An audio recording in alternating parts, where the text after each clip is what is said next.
Okay, welcome back to another marathon. This time the topic is differential equations. So if you are in your second year of A levels and you're doing the P3 exam, you will find this marathon relevant.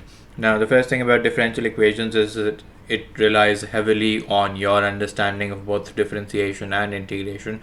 So if you haven't already revised those, please go back and revise those, and then come back and watch this marathon. I will be again solving a series of questions. It's a mix of both types of questions that appear on the exam. Sometimes they come up with a practical situation where you have water and volumes and so on, and sometimes the questions are simple in the form of differential equations that are already formulated, and the only thing that you have to do is sort of solve those differential equations. Okay.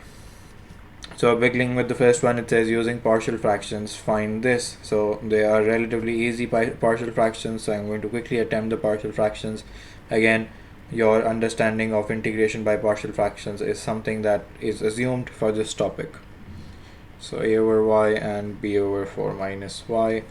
I'm going to use the cover up method that I use very frequently on partial fractions. So I'm taking y equals to 4. That gives me 0 plus 4b. B is therefore 1/4, and then solving for y, for solving for a, I will take y as 0, so that gives me a is also 1/4. So part 1 is relatively simple. I will then try to integrate this. I'll say that it's 1/4 over y plus 1/4 over 4 minus y. So I can pull out 1/4 as common and then integrate these two. So I get 1/4 ln y plus ln 4 minus y divided by minus 1 because of what is inside the bracket. Then that is it about integration. I can simplify this. I can write 1 over 4 ln y minus 1/4 ln 4 minus y. That's part 1. Part 2 says given that y equals to 1 and x equals to 0, solve the differential equation and obtain an expression for y in terms of x. Okay, so part 2 is about solving this differential equations. Let's first write the differential equation. So dy by dx is equals to y into 4 minus y. Since it says it doesn't say hence, but I can obviously see that there's a relationship between the first and the second parts. I bring this to this side and write dy, and then I have 1 dx. I integrate on both sides. I already have this integration 1 over 4. I'm just going to pull this out as common so that it's easier for me to simplify, and this becomes x plus c. Then I have to figure out the value of c. So when y equals to 1, x equals to 0, so 1 over 4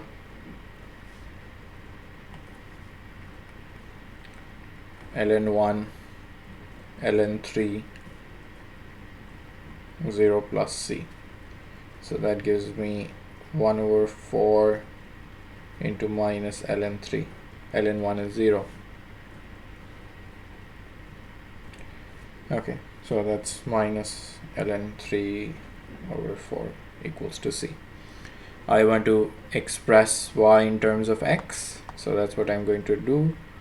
I am going to say that this becomes 1/4 ln y minus ln 4 minus y equals to x minus ln 3 over 4. I can take a 4 common, 4x minus ln 3.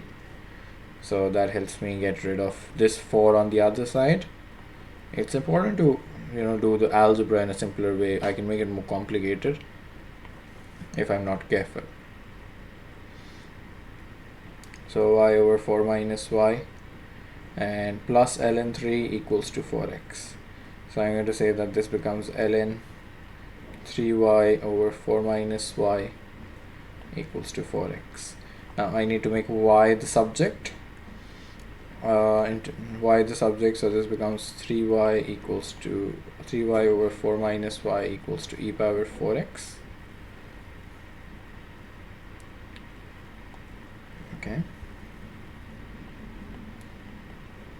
so cross multiplying gives me 4e4x minus ye4x. I want to make y the subject, so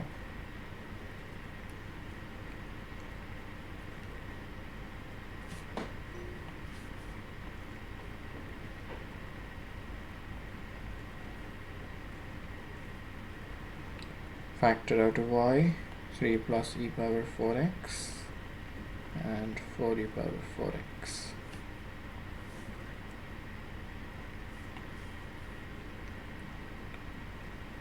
So y equals to 4 e power 4x and 3 plus e power 4x. Now you will see that my answer is a little different from what's there, but at the end of the day the idea is that the forms could be different. It just has to be, the y has to be the subject. Why is this form given here? You'll know in a bit. It's going to be easier to do the next part with the form that's given in the answer right now, but I'm going to do it without the form as well.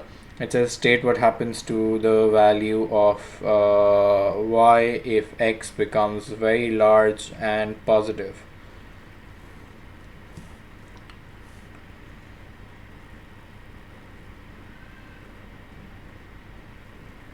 Okay, x becomes very large and positive. So I'm going to first use my own expression. And what I'm going to do is, I have this expression in front of me, and I'm going to say that 4 e power 4x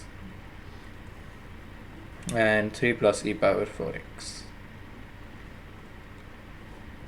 Okay, so what happens to the value of y as x becomes very large and positive? So what I'm going to do is, I'm going to take my calculator and I'm going to plug in a very large number for x. Now this could be any large number. I'm going to write this entire expression in one go and take a very large number. So I'm going to take 10 nines, for example. I'm going to write 4 e power 4 into 10 times 9.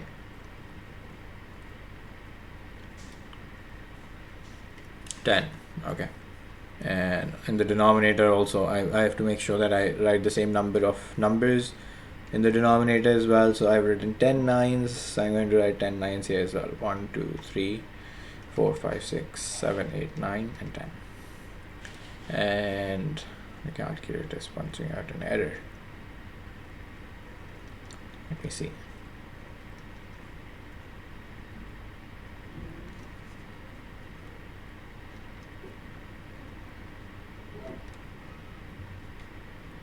Okay, the calculator is, I don't know why, punching out an error. What I could do is I could factor out. I think the denominator is bothering us. Okay, I've taken a small number, and if I just plug in 9 instead of x, it gives me my answer. So I've made an appropriate number just to get to the answer. It's going to be easier with the form that's given in the question, but even when I write this on my calculator, I've written this on my calculator. I've just taken e to be 9, the x to be 9. What you could do is, you could start taking numbers. If you still get decimals, you could start increasing numbers and get to your final answer. So the calculator churns out 4, and there's a reason it churns out 4, and I'm going to explain that reason by using this form here that I have in the answer. This form actually exhibits the particular concept that you need to know. You see, the only variable term in this question is this variable term here. Okay, so what happens is that when you notice this term, this is basically e power 4x in the denominator. So if you notice, when this denominator grows very large, this fraction becomes 0, because 3 over a very large number will approximately be 0. So this becomes 4 over 0 plus 1, which gives us 4. I could also show it to you here, but it's like a little more complicated here. 4e power 4x and 3 plus e power 4x. If you notice, uh, this goes to infinity. When I plug in a large value for x, this becomes infinity. So that's 4 infinity over 3 plus infinity. So that's a very small increase in terms of infinity. So I'm going to say that it becomes 4 infinity over infinity, which becomes 4. But it's slightly more complicated to understand it this way, because infinity sort of makes it more complicated when it's in the numerator. Okay, so I would encourage you to use your calculator on this one. And what statement do you have to write? It says state what happens to the value of y as x becomes very large and positive. So as x becomes large, y approaches 4. That is what you have to write on the exam as your answer. Okay, moving on to the next question quickly. We'll come across this part again and again later on as well. This is a slightly more complicated question. Let's look at this. It says a particular solution of the differential equation is such that y equals to 2 and x equals to 0. The diagram shows a sketch of the graph of this solution for x is between 0 and 2 pi. The graph has stationary points at a and b. Find the y coordinates of a and b, giving each coordinate correct to 1 decimal place. Okay. So a long question for 10 marks. Now if I want to find the y coordinates of a and b, I need an equation in terms of y and x, and the only way that I can obtain that equation is by first doing the differential equations. Once I have the equations, then I'll be able to find the y coordinates. I will certainly need the x coordinates as well. They are stationary points. We'll talk about that in a bit. But let's first try to get through the integration part. Now, in order to separate these variables, I'm going to bring 3y square and y cube plus 1 to this side and write dy next to it. And I'm going to take 4 cos square x dx. Okay, integrating on both sides. If you notice, the right hand side is integration by recognition. I can see the differential of the denominator appearing in the numerator, so this becomes ln y cube plus 1, and I don't need to worry about anything else. On the left hand side, this is trigonometric integration. You need to be careful. Cos square x does not integrate simply with the power rule. You have to use an identity. Which identity am I talking about? You've done this. It's 2 cos 2x equals to 2 cos square x minus 1. So when you try to make cos square x the subject, it becomes half cos 2x plus half. Half plus half cos 2x. So let's pull out 4 common. Let's first write half cos 2x plus half. I can also pull out half common, and that's going to make things easier for me. So it becomes 2 outside, and I have cos 2x plus 1 here. Then I'm going to integrate it. This becomes cos 2x integrates to sin 2x divided by 2, and this becomes x. There's a 2 outside, so that gets multiplied with both, and I'm going to put a plus c outside. And just to avoid confusion, what I'm going to do is I'm going to put a plus c here, so that no one gets confused with whether it should be inside the bracket or outside the bracket. Honestly, it doesn't matter as long as you put it there. Your c will be different from mine if you put it inside the bracket, but or on the right hand side. But at the end of the day, I'm going to get the same answer that you would with a different method. So x equals to 0 and y equals to 2. So this becomes 8, 0 plus 0. So c is basically minus ln 9.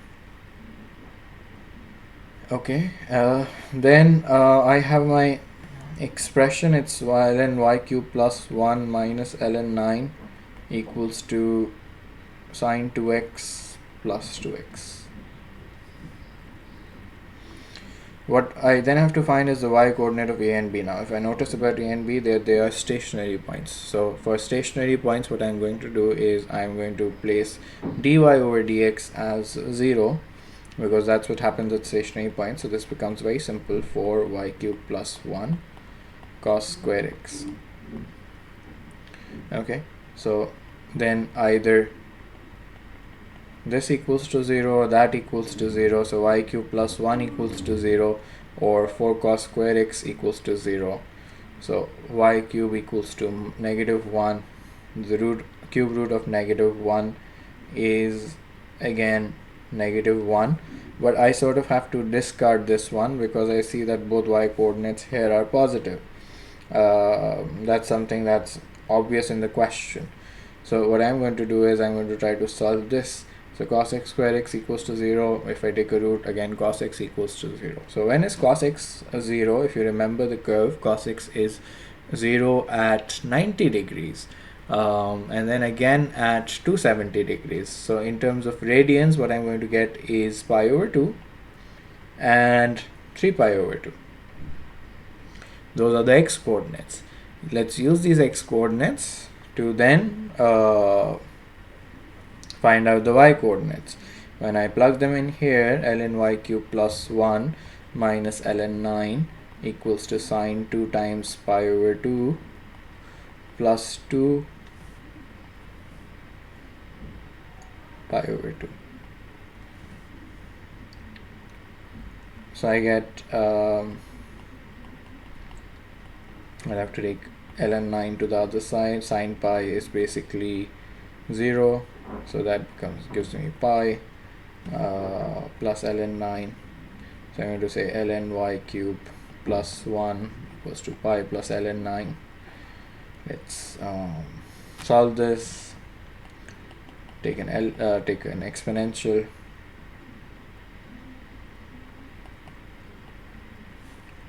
This is going to be in the power. So e pi plus ln 9 minus 1 and inside a cube root. Let's see if we get the correct answer.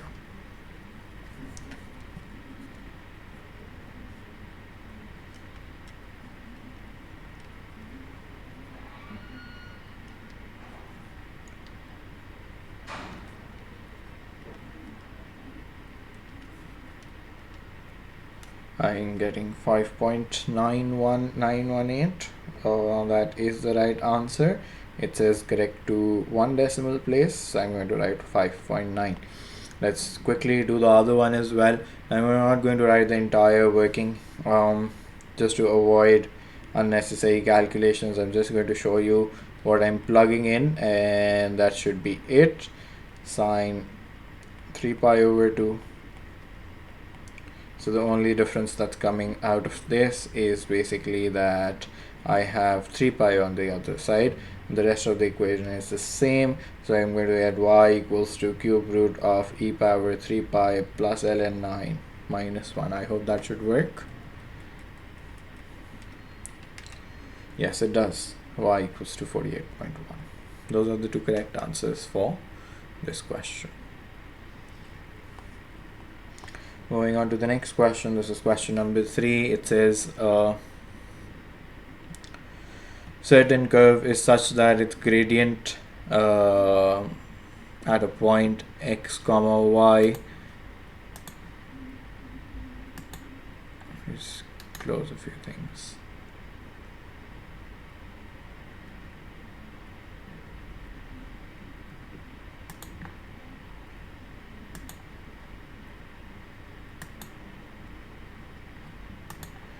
Okay, certain curve is such that the gradient at a point x comma y is proportional to xy.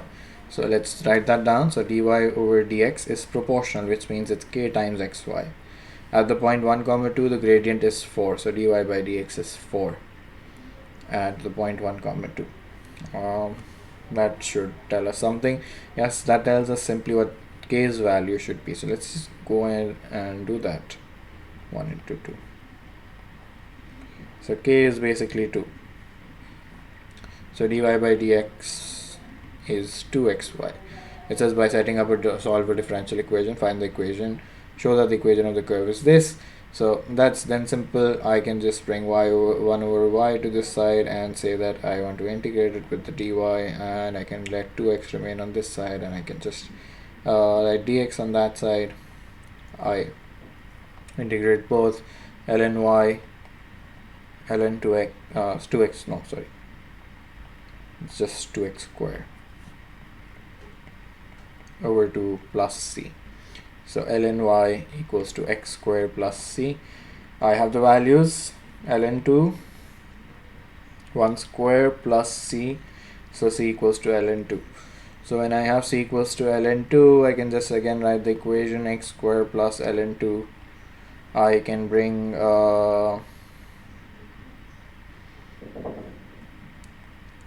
ln 2 to this side, combine them.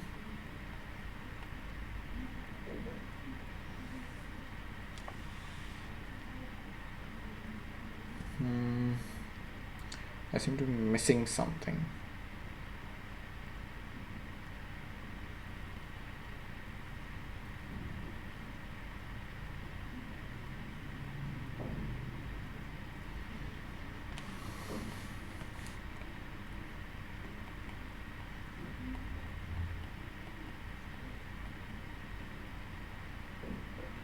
I seem to be missing a -1.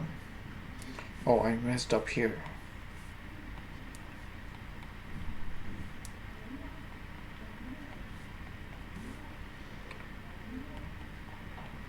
So I have my right answer now. That's ln 2 minus 1. C was ln 2 minus 1. It says then state the gradient of the curve at the point -1, 2 and sketch the curve. So state the gradient of the curve at the point -1, 2. So dy by dx is just 4 into -1, 2. So I get, sorry, case 2. I get -4. That's relatively simple. Then sketching the curve. Remember, when you're sketching the curve, the shape needs to be correct and your intercept needs to be correct. So I know that this curve is going to go up like that, but where is it intersecting the y-axis? I'm going to say that this is intersecting the y-axis when x is 0. So y equals to 2 e power -1. And what do I get?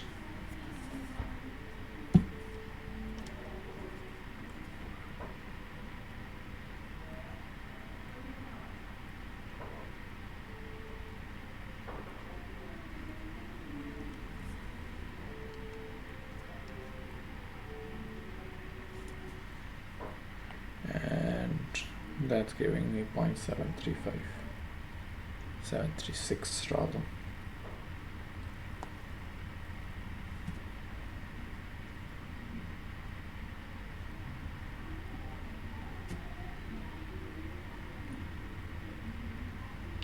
I know that on the right hand side it's going to rise like that.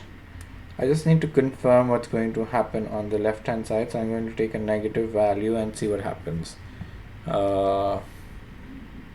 It's going to become 4 minus 1.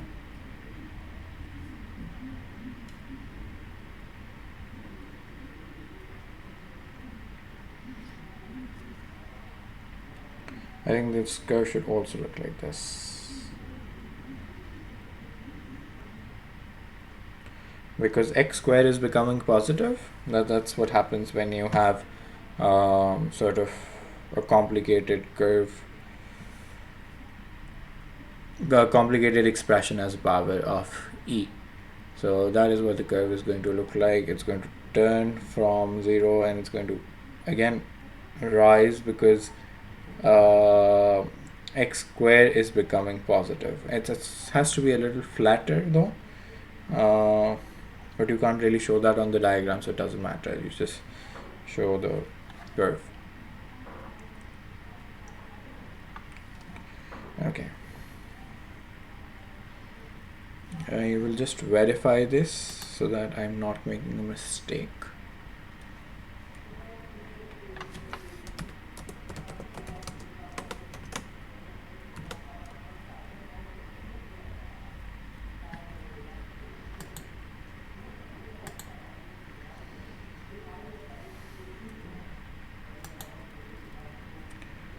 I think I will have to verify this later.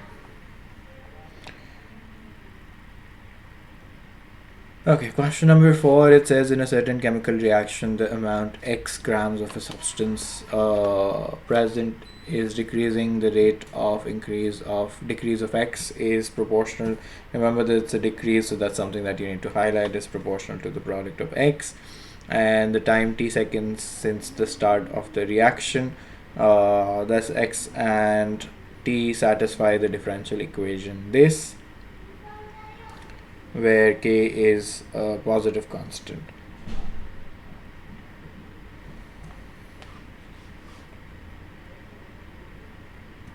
Okay, so it's already told you it's a decrease, so there's a negative sign there where k is a positive constant at the start of the reaction, t equals to 0 and x equals to 100. Solve this differential equation obtaining a relationship between x, k and t. So I think that's relatively simple. You move x to this side and you let minus kt remain on that side, and you integrate both sides. This becomes ln x minus kt square over 2 plus c. Then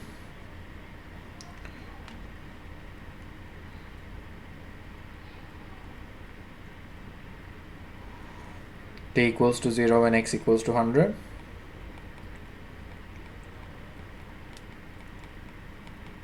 So c is ln 100.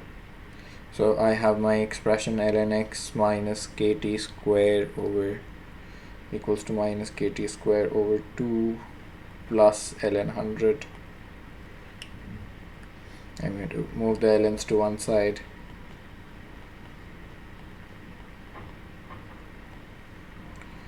Ln x over 100.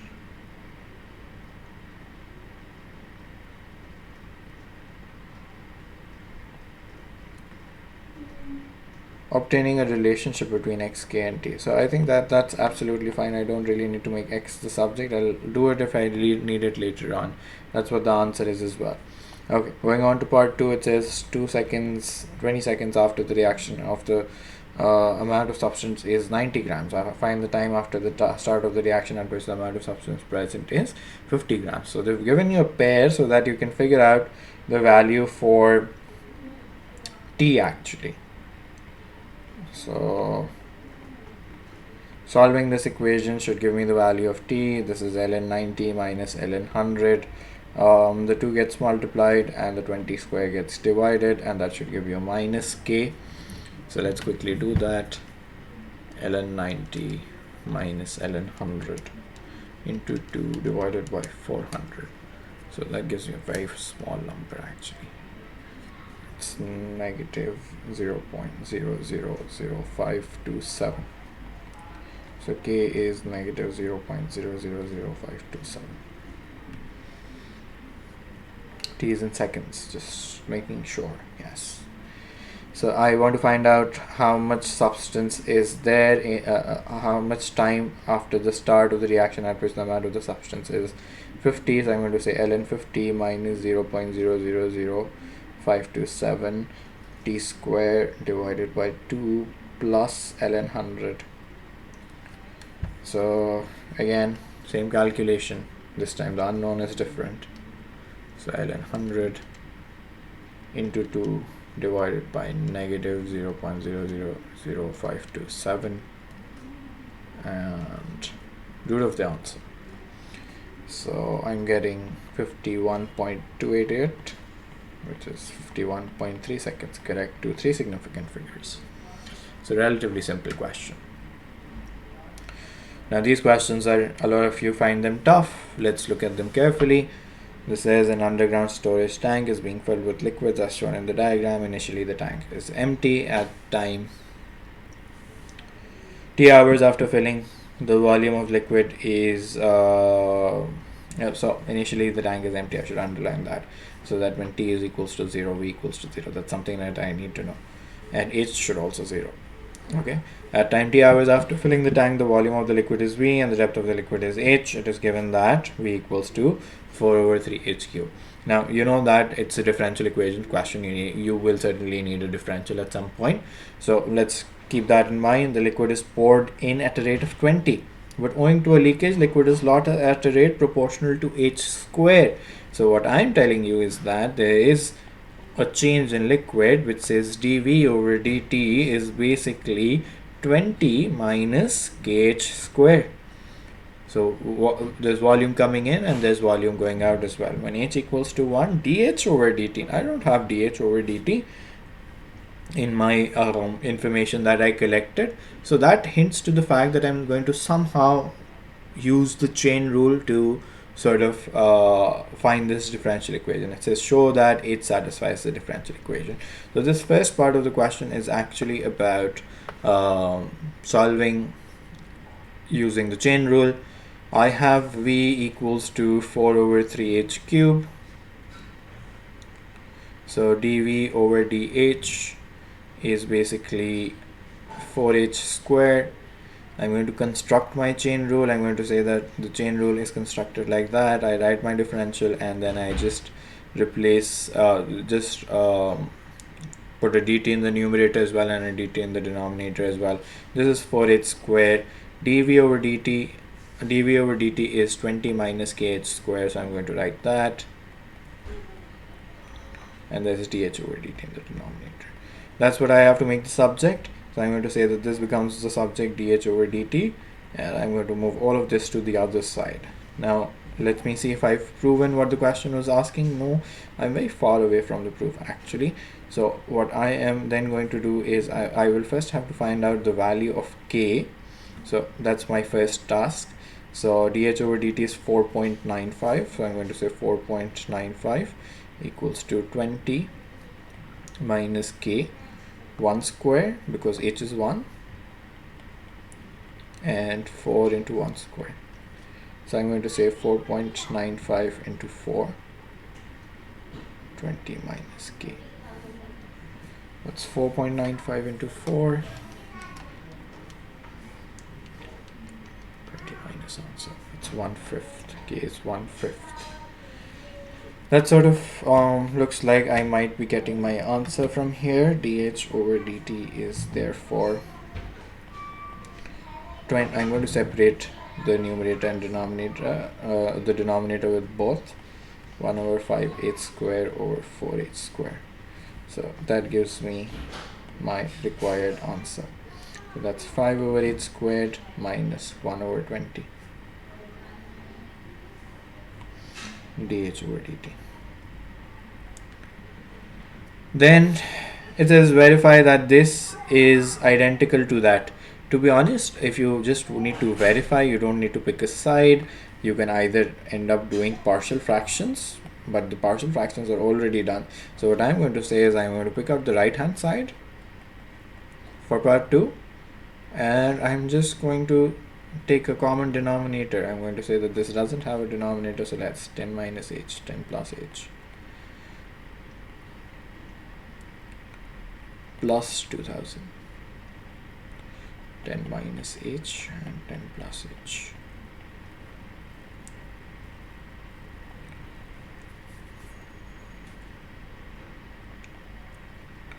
So that's 100 minus h square plus 2000. 10 minus h and 10 plus h. So that becomes minus 2000 plus 28 squared plus 2000.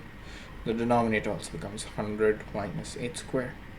So I have my proof. So it was just about stating if the right hand side is equals to the left hand side. So proved, like you prove it in trigonometry. Okay. Then it says hence solve the differential equations in part 1 obtaining an expression for t in terms of h. Now I want to solve the differential equation in part 1, so I'm going to say that dH over dt is 5 over h squared minus 1 over 20. Let's try to get through first separating the variables. I'll need both the terms here, so I'm going to say that this becomes 20 minus h squared, 5 minus h squared on this side, and 100 minus h squared. Then I'm going to separate the variables. I need h on this side and I need t on that side. So then I end up using what's given here. because I know that this can't be integrated directly, it needs to be separated into partial fractions. Now the examiner has been generous in this case, and they've given you the partial fractions themselves. So the partial fractions are minus 20 plus 2000 plus 2000 over 10 minus h and 10 plus h. Now they haven't even given you the partial fractions, that's what I just noticed. So that's dh and 1 dt. I will still have to do a bit of partial fractions here, but some of it gets integrated. So this is minus 20t. I'm going to start doing my partial fractions of 2000 over 10 minus h and 10 plus h, and I'm going to say that this is a over 10 minus h and b over 10 plus h. So let's quickly do that. I am assuming this should be relatively simple. So h is minus 10, so that gives me 2000 equals to 20b, and b is therefore 100. And similarly for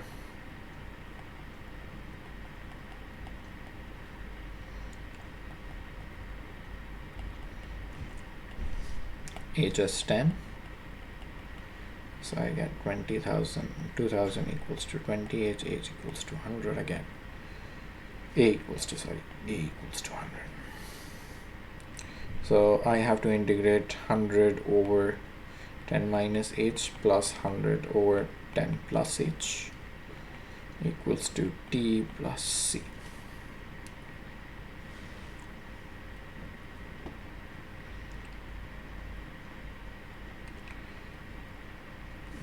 Sorry, this is 20h minus 20h plus, let's pull out the 100 as common, so this becomes 100 ln 10 minus h over minus 1 plus 100 ln 10 plus h equals to t plus c.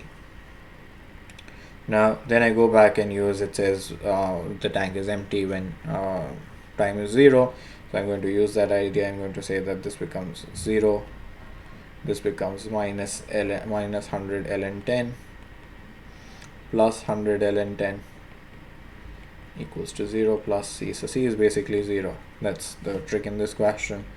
Then what do I have to make the subject? I have to make t the subject, so I think that's relatively easy now. So minus 20h minus ln 10 minus h plus ln 10 plus h, and both have 100 here. 100 plus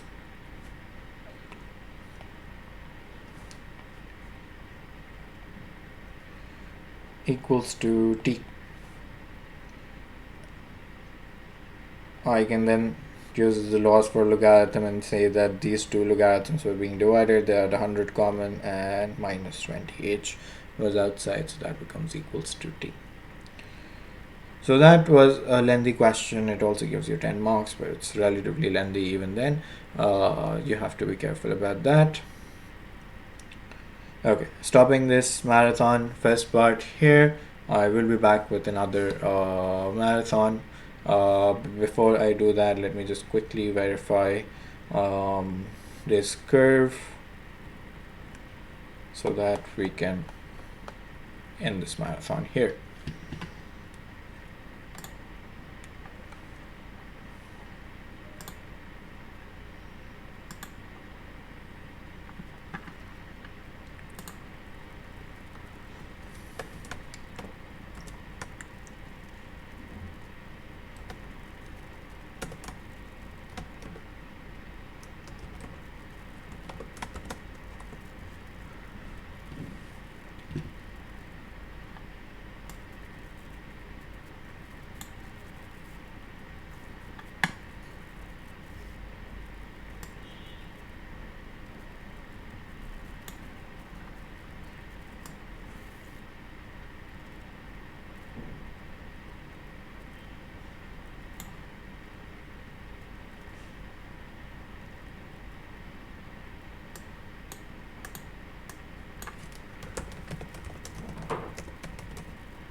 Let me just put this on Desmos.